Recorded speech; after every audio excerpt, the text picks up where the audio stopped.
Hello, everybody, and welcome. I'm Andy Tepper. I'm co-chair of the International Committee of the Brooklyn Book Festival, and it's an enormous pleasure today to speak to two writers who we've really wanted to invite here to Brooklyn for the last several years, Daniel Galera and Tsitsi Dangarembga. So welcome, both of you. It's a real pleasure.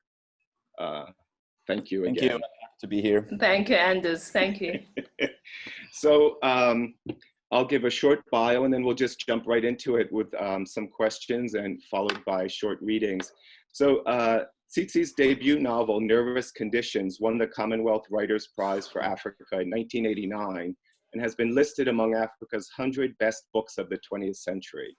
She has since published a sequel, The Book of Not, and the third book in the trilogy, This Mournable Body, is shortlisted for this year's Booker Prize, which will be announced next month. She's also a playwright, a filmmaker, a scholar, and cultural activist who's based in Harare, Zimbabwe. And Daniel Galera is a Brazilian writer and translator based in Porto Alegre, Brazil. His award-winning novels include Blood-Drenched Beard and The Shape of Bones. In 2012, Granta named Galera one of the best young Brazilian novelists. He's translated the work of Zadie Smith, David Mitchell, and John Cheever, among others. His new novel, 20 After Midnight, was published in August here. The author's books are for sale by clicking the link below. So we have less than an hour, so I want to jump right into a discussion of your books. So welcome again, and let's start with Daniel. I wanted to ask you about the idea of the generation you focus on in 20 After Midnight. It's a circle of friends who met in the late 1990s at college while writing for a pioneering internet magazine. How were they defined by that cultural moment in Brazil, and what sort of promise did they represent? Okay, so hello everyone. And well, 20 After Midnight, the novel has, I think, two main themes. And one is the apocalypse, or all kinds of apocalypses we are living right now, or at least in the time the story takes place in 2014 here in Brazil. And the other important part of the novel is this sort of nostalgic look to how things were back in the turn of the millennium. Yeah. And of course, it is nostalgic for the characters, which are late millennials, maybe, right, more or less my age, a little bit older maybe. And they look back to the end of the 90s as this golden era of their lives, and maybe the last time the world felt more or less safe to them, at least. And that has a little bit to do with my view, my experience, my life, because here in Brazil, the 90s, even though there were plenty of problems going on here in Brazil, they were, relatively speaking, a time of stability. There was some kind of economical stability, and my generation, those that grew up and they were young in that decade, we felt there was some future to look forward to. We made plans, we had dreams, professional relationships, retirement, that kind of things that sound so shaky and unstable now. So the book is a little bit about them growing older and coming to this new time in 2014 and realizing those expectations and those dreams about the future, everything they hoped for, were destroyed by the events, by history, by their own personal lives. So they are in a moment of extreme anxiety about their future, or about the idea if any kind of future is still possible, symbolically speaking. And yeah, that's how it feels. The 90s is, this nostalgia time. And the internet itself represented promise to them, right? The potential of writing and publishing. Yeah, sure. They are young students of journalism and things like that, literature. So the internet is a new thing in the 90s. For them, it is this revolutionary tool for them to express themselves and have careers. In many ways, the internet still means those things now, but it has become something entirely different as well. The internet was this place of exploration. You had to build the space in order to act in it. You know, you wanted to publish a story on the internet, you had to code your own website and find a server to upload it and things like that. And it was really creative. I mean, there was a creative aspect to the media itself. Yeah. Now the internet was, as we know, colonized by these big tech corporations, and they, Facebook, even Google. though they're very important and revolutionary things in the tools they provide us, they also became these, how to say, the place was sold out, and they kind of tell you how to use it, you know. Yeah. It's been talked about a lot recently, the ways in which the internet has been designed for us to act in certain ways, and for us to buy certain products and for advertisement and so on. So those things, they were not present or maybe reading in the beginning, back in the 90s. And my characters, like myself, they feel like they missed that old internet and all they hope to accomplish with it, because now they feel a little bit oppressed by it, as I do. Yeah. Tsitsi, I wanted to ask you about, you've chosen to follow one character, Tambu, from her childhood in colonial Rhodesia in nervous conditions, straight through her early middle age in independent Zimbabwe in the 90s. In this Mournable Body. So what did you want to show with her personal story that also spoke about the trajectory of the country, its hopes and expectations itself?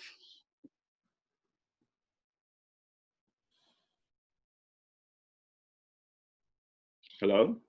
Yeah. Yes, Anders, I did follow one character in my, in 3 books. It's a trilogy, beginning with Nervous Conditions, going on to the Book of Not, and then ending with this Mournable Body. And the situation with that was, when I started writing, there were not many African female characters in literature. And so it was part of my project to put a female African character into literature.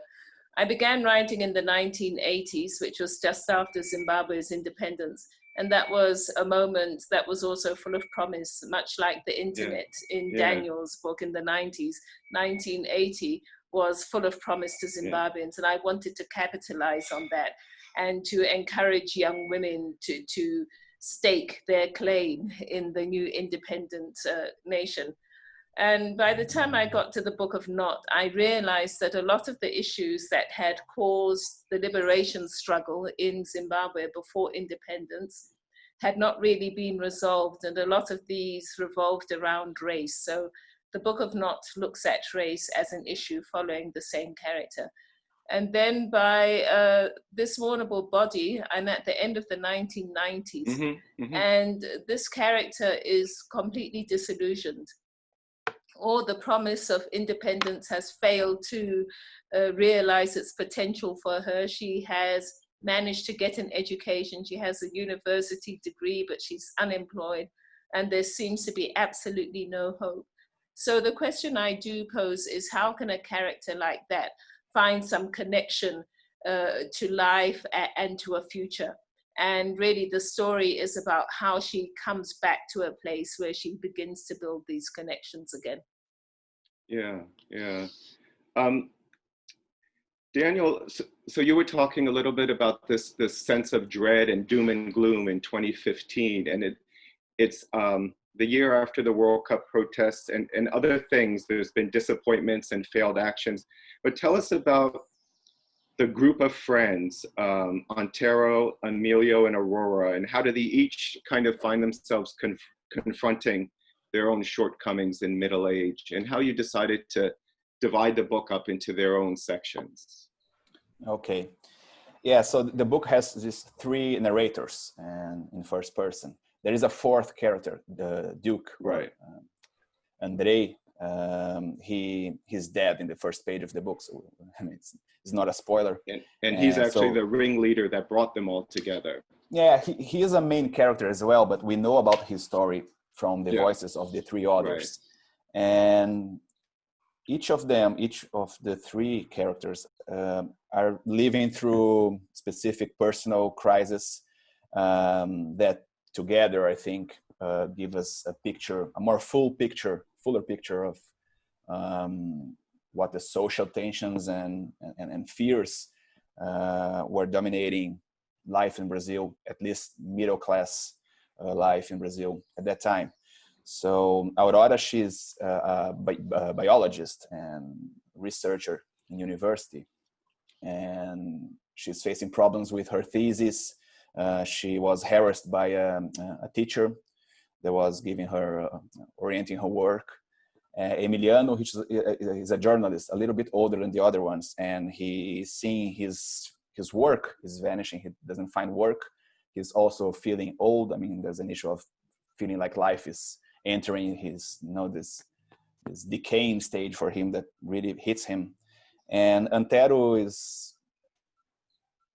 an advertising man, and he was really intelligent and well-read and sort of radical point of view of life when he was young. And so he actually took all these views he had and turned them into weapons for selling advertisement. Right. And it's very cynical and ironic in that sense. But he is the one that believes that what we're living through right now is just this transition into something that might be better. It's a particular view of our current crisis that I don't agree with, but I see it's kind of well spread in some circles, that we just have to accelerate capitalism as much as we can because things will eventually sort out by themselves. Something new is going to arise via technology or, I don't know, evolution.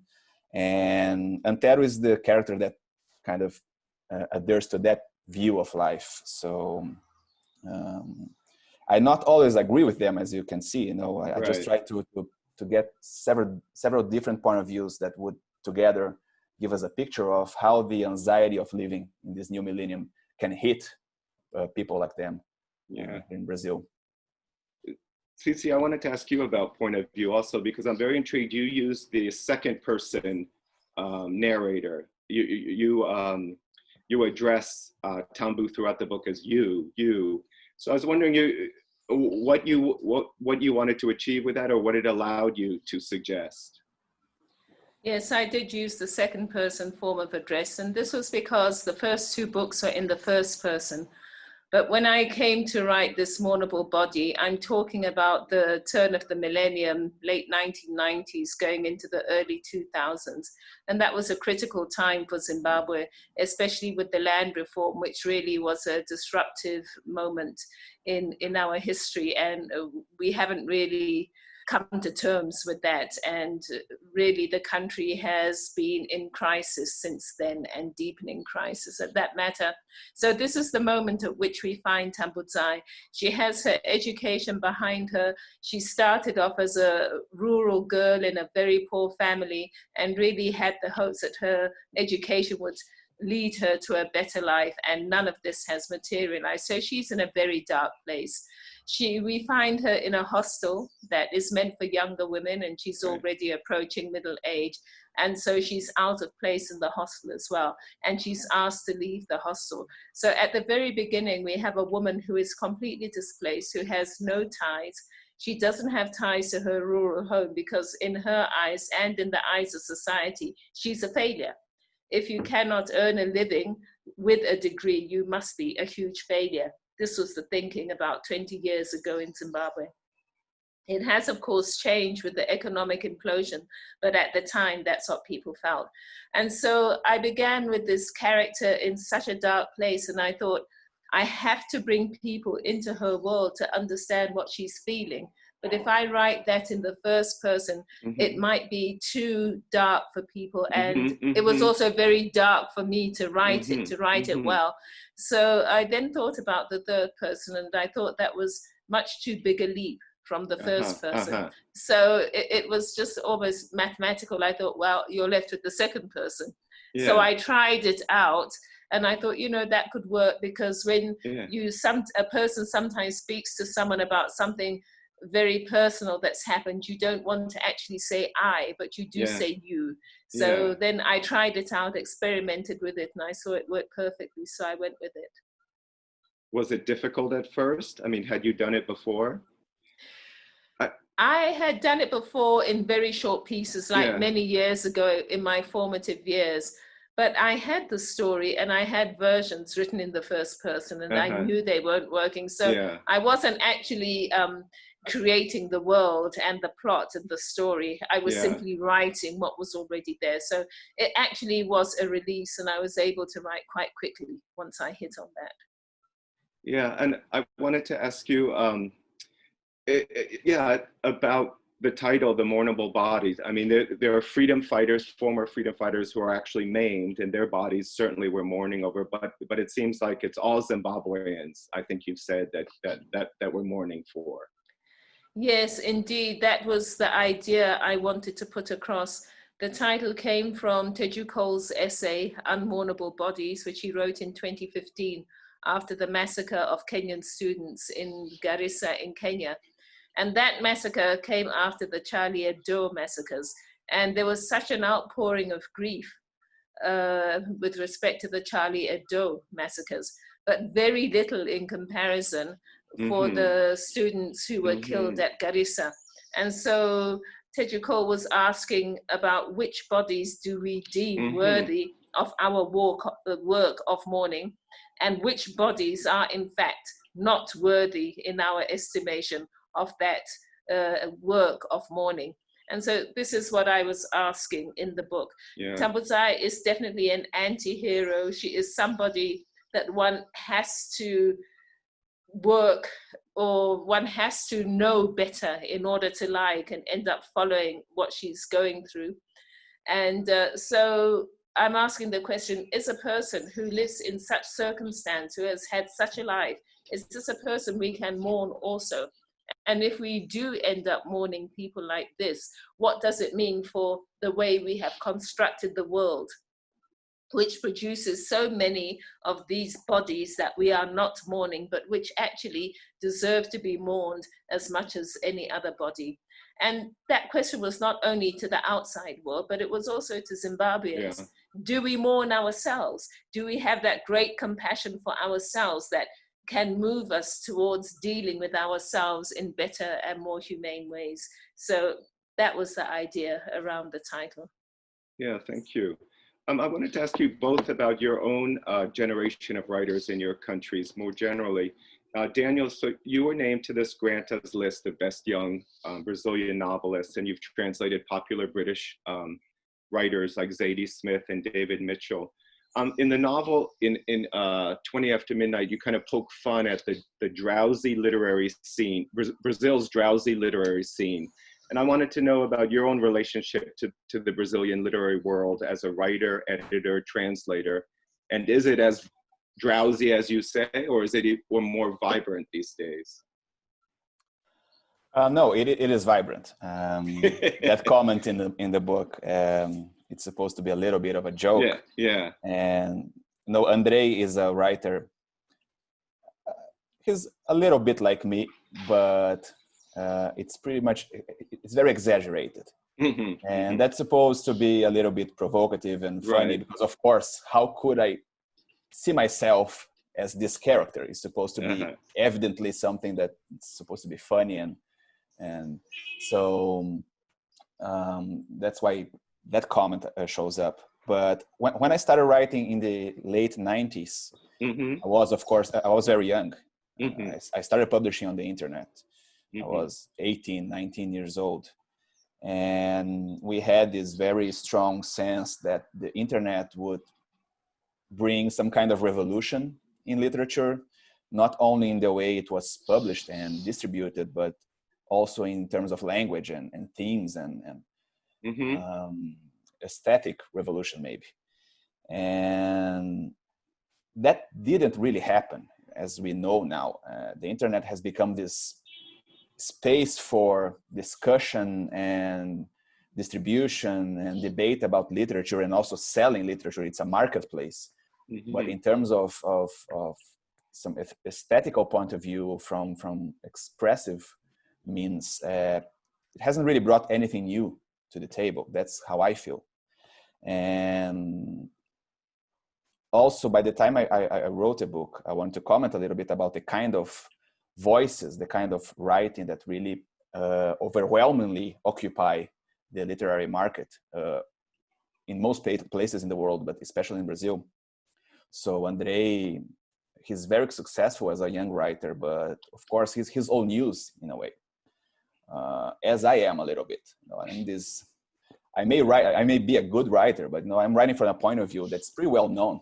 And what's really exciting about the literary scene in Brazil right now, in the last 10 years at least, maybe, is that new voices are being given more space, voices that were silenced or that just didn't have as much attention from publishers, from the media. So it's becoming more diversified, and it's really important that's happening. So it's a very vibrant and interesting scene, and new voices, new experiences are starting to occupy the publishing space more and more, and all sorts of new debates are happening. And so that phrase in the book is not really my assessment of how the literary world is in Brazil right now. And I think it's a lot of great authors are writing right here in Brazil right now. Interesting. And Tsitsi, I wanted to ask you, so your first novel, Nervous Conditions, was a real landmark novel, but I've read about how difficult the process was for you to get it published. And I'm wondering, did it open doors for writers after you? But I've also read that this Mournable Body was also a real challenge, that you published excerpts first on Facebook, I believe, before it was picked up by a publisher. Is that right? Yes, I have had huge challenges being published all through my career, starting with Nervous Conditions. Nervous Conditions was really a disappointment for me when I couldn't publish it in Zimbabwe. And I think that was because of the point of view and the narrator that I was presenting to society. As I said, there were not many young children, female children in African literature. And I guess it was just a bit too new for people, even for the publishing industry in Zimbabwe, which in the 1980s looked as though it was booming and was going to have a very vibrant future. Right. So, wasn't there a big book festival in Harare? Yes, we had the Zimbabwe International Book Fair, which was the biggest in the region. And it really looked as though we were going to remain a literary hub. The standard of education at that time was high, and people were staying in the country. The brain drain hadn't begun, and we had a huge crop of amazing writers. Shima Chinoya, the late Chenjerai Howe, Charles Mungoshi, and many others. But within that, they were all male, and they were generally writing from a male perspective, even if some of them, like Chenjerai Howe, did have female heroines. And so I failed to get the book published in Zimbabwe. I was told that it meandered all over the place, had no form. For me, it had a definite form and structure, with each of the women coming up against the main male character. And there are 5 women. And so that was how I had structured the book. And it seemed that these male publishers had obviously missed that. Who was I to argue with them? So I thought that the book wasn't going to get published, and I put it away for a while. Then I started reading the African American women writers, Maya Angelou and Toni Morrison, Alice Walker, and so forth. And I noticed that Alice Walker had been published by the Women's Press in England. I didn't even know that there were feminist presses at that time. So I thought, okay, why don't I send my manuscript over to England? So I did. I posted it to London from Harare, and I never heard anything about it. So once again, I thought, okay, this is the end of a dream, and I have to do something else.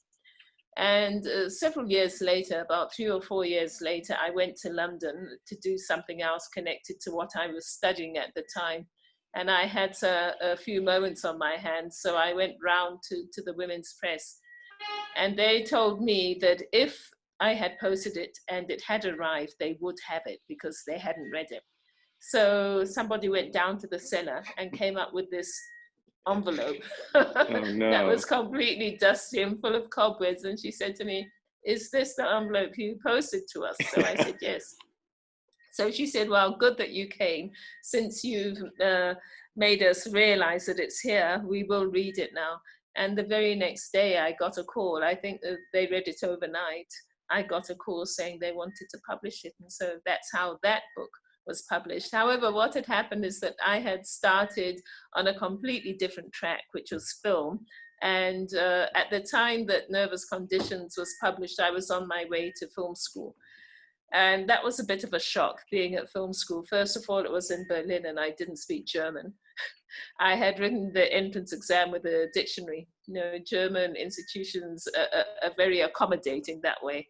And they would give me like 2-3 hours extra time and nobody worried about that. So I was really fortunate to be selected to this film school. And it was such a shock learning a new narrative language that I really didn't have much energy really and free creative space to think about prose. Then my publisher came to me and said, "Tsitsi, we want a sequel." So here I am trying to learn how to make films. At the same time, I'm having to think of a sequel. And the situation was that I had left off Tambudzai's story at a time where I had to engage with race relations, because as a young girl, she'd been at the village and with relatives who were all Black people. And so then she goes to the school, which is predominantly white people. And I didn't really know how to engage with that. And I didn't know whether engaging with that kind of issue would have been appropriate for the young nation, where things still looked as though they were going well. And so I didn't do it until I came back from film school in 2000. And that was when the land reform started, which was completely racialized, because about 85% or so of the best arable land was still in white settler family hands. And so that's when I realized, oh my goodness, we haven't in fact engaged with this question at all. So maybe it is a good moment to write about Tambudzai in this white environment at that school. So I felt psychologically released to engage with that issue. So I wrote it. But I had actually tried to write Tambudzai's latter part of life before, because I really didn't want to touch the race issue. It's a minefield, you know it is. And I had found that it wasn't working. So I really had to go back and deal with that section before I could write the third book in the trilogy. So that took some time. Here I was with a young family, just come back to Zimbabwe at the time of its implosion, when everything was becoming more repressive and there were fewer and fewer opportunities. So, and I didn't have a publisher anymore because the women's press had folded. I'd never had an agent, so I was trying to just manage all this, and it was a bit of a journey. So then I published the Book of Not, and I published with a small publisher, and things did not really go the way I had hoped they would. So again, I was still in this situation where I thought, I've got to finish this story, but I don't have any supportive infrastructure or environment around me. So I just kept on writing, and in desperation, I eventually started putting parts of this Mournable Body on Facebook. Yeah. And that's when somebody read it, and this somebody actually happens to be a very powerful lady in English literature, Ella Wakatama Orfrey, and she inboxed me and said, "Tsitsi, look, I've read your excerpts, and you're ready with your manuscript. Do send it to me, and I'll read it." So that's what happened. Yeah. But in the meantime, there's been several Zimbabwean women writers that have followed. Patina Gapa, Yvonne Vera, No Violet, Bulawayo. So have some things changed? In a way, Yvonne Vera was one of the people who wrote from Zimbabwe in the 90s. People like Patina Gapa are more cosmopolitan, living in and out of the country, and people like No Violet Bulawayo and Novuyo Shuma are actually outside the country. Zipiwe Ndlovu also, she's in South Africa. So we have a lot of women writing from outside the country. And it's not just the women also, a lot of the men are now writing from outside the country. The literary scene inside the country has really decayed because we simply don't have the resources. We have about 4 to 5 million people outside the country now, which is about a quarter of the population, a third to a quarter of the population. And of course, the people who leave the country are often those people who have an education and who have a chance of making it elsewhere. And so the standard of writing inside the country is, in my opinion, not as high as it used to be. The markets have collapsed. People simply don't have the spare cash to buy books. The cost of printing has escalated. And so really, I would say that the industry is in intensive care at the moment. And so I do think that we will continue to see people writing from outside the country rather than from inside the country. Yeah. So why don't we do some readings now, some short readings. Daniel, if you want to start, and then I'll follow up with just 1 or 2 questions if we have time afterwards. Okay. So should I read my book now? Okay. Yeah, from 20 after midnight. This is one paragraph from 20 after midnight, and where Antero, the character, is remembering about the turn of the millennium in Porto Alegre. I filled my glass with some more whiskey and picked it into Miguel's room, even though there was no reason to. He hadn't cried, and I couldn't have gone anywhere. Leaning against the door frame, drawing in the scent of childhood emanating from the warm darkness of his room, I thought of how 1999 had been the backdrop of what some might have referred to as pre-millennium tension. Suddenly, the internet and even the pages of the soberest magazines had been rife with articles on Nostradamus' prophecies and the artificial intelligences that would one day be a menace to humanity. Eschatological superstitions aside, there had been hope back then, like never again. The world was still a shit show, but we floated along in relative calm. I could remember when my dad had gotten the last installment of his retirement savings, which had been confiscated by Fernando Collor de Mello's government and then returned adjusted for inflation, a thing he had doubted would ever happen. The currency had remained stable, and the internet bubble created a sense of future prosperity for the global economy. At the turn of the millennium, the end of the world had been a huge party. 15 years later, our greatest enemy, the infamous millennium bug, seemed like the plot of a subpar sci-fi blockbuster. A mistake in the code, wherein years were recorded in 2 digits instead of 4, that remained present in the minds of most computer programmers, a technicality that could have kicked off system failures across the globe the moment we rang in the year 2000. Of course, fuck all happened. We had kept drinking and fucking and putting off all manner of professional commitments as if the future were ours. And our logbook was an electronic magazine read by thousands of people just like us, half-assed doomsdayers, apocalyptic bungee jumpers. Thank you, Daniel. Yeah, I remember that passage well. It's great. And Tsitsi? So I'm going to read a section from the beginning of the book, the first chapter, and I'm reading it because I think it really gives an insight into Tambudzai's character. She's on one of the combis that we use here for transport, going to an interview for a room because she's being kicked out of her hostel. And so this is what goes on in her mind and when she arrives at the place for the interview.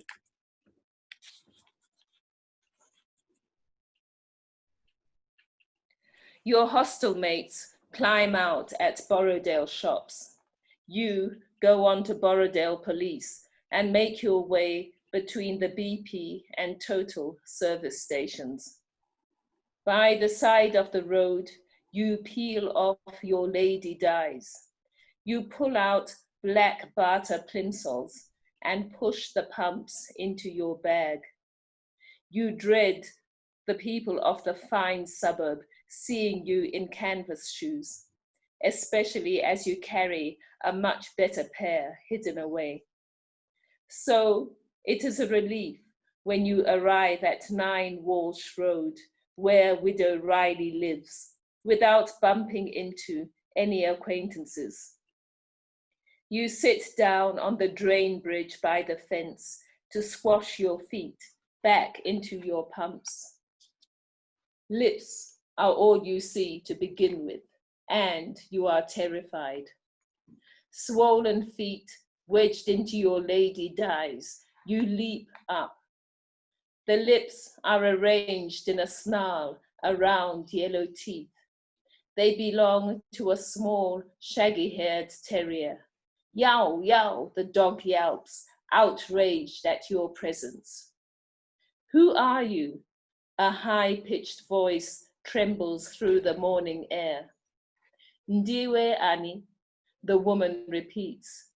She uses the singular, familiar form to address you. Since a person worth something is plural, where your value is concerned, this woman agrees with the dog. Thank you, Tsitsi. I wanted to ask you about your role as an activist and critic, social critic.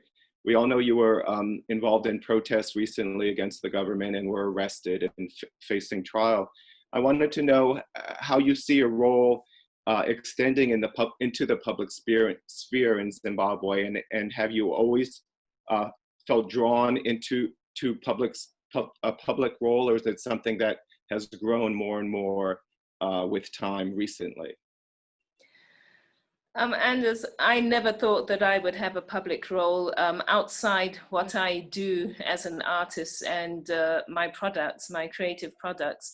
The situation is that with the economy imploding, the creative industries are always the first to be hit. And so there is less and less scope for me to work as a creative artist in Zimbabwe. And at the same time, I am a citizen of the country. So even if I cannot do my creative work, I remain a citizen and I remain engaged and impacted by what is going on in the country. And so some of the things that are happening are, in my opinion, things that a concerned citizen has to engage with. This is why when a couple of months ago, one of the opposition politicians called for a demonstration, I thought it was my citizens' duty to support that call for a demonstration against corruption in Zimbabwe. And that's what I did. But I don't really see myself as now taking up new activities in public life. For me, that's just an extension of being a citizen of Zimbabwe. And I hope to get my creative work back on track also. Yeah, and Daniel, I read an essay you wrote for The Guardian about the 2014 World Cup protests, where you called yourself a daydreaming silent witness to the protests, and you were basically saying that you need to protect your imaginative response to these kind of actions, to use them for your writing. Is that how you still feel, or has anything changed in Brazil or your attitudes? That has changed. To some extent. I mean, things were not looking very good when I wrote that article, but I felt at that point that any meaningful response or contribution I could make would come in the shape of fiction. And in order to write it and for it being any good, I had to watch from a little bit from afar, you know.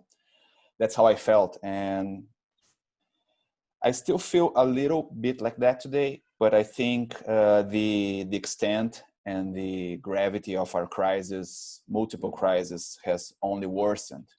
Right. I mean, after I published 20 After Midnight, we elected a far-right federal government here, and it's been hell. It's horrifying.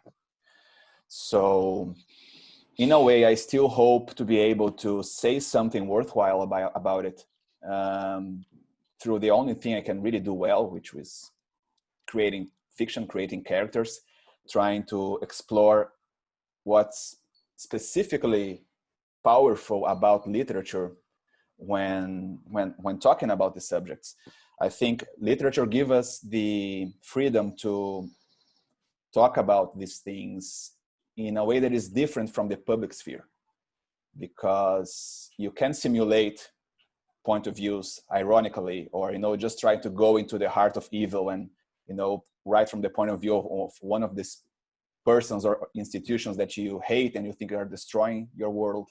You can do that. You can create unpleasant and characters that are unethical, and you can talk about subjects that are difficult in a way that you cannot do in a editorial for a newspaper, for example. So in a sense, I still try to keep this writer's point of view that is, in my case, my particular case, not the same eye of an activist.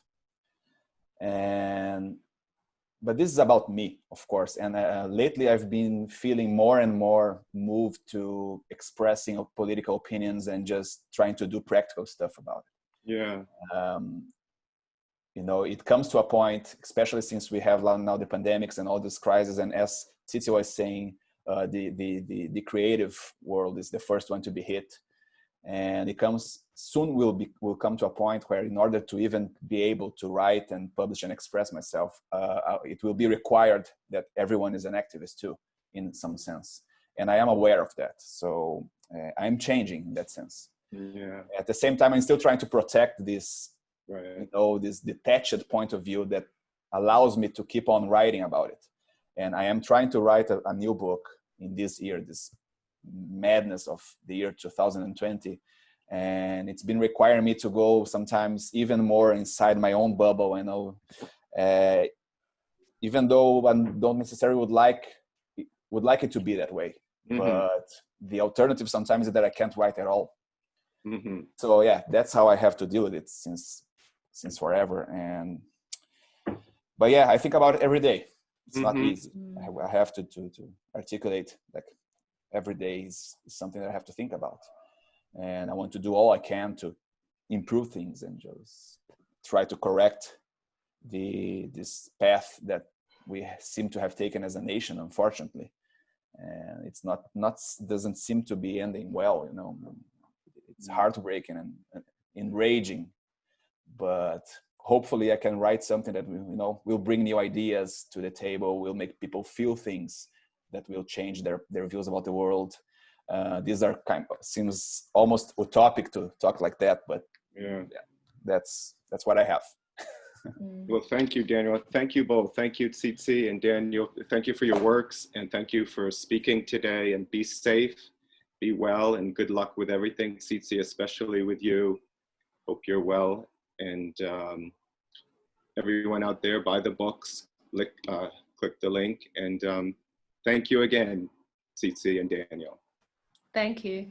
Thank you, Anderson. It was a pleasure. It was great to know a bit more about you, Tsitsi, and your work.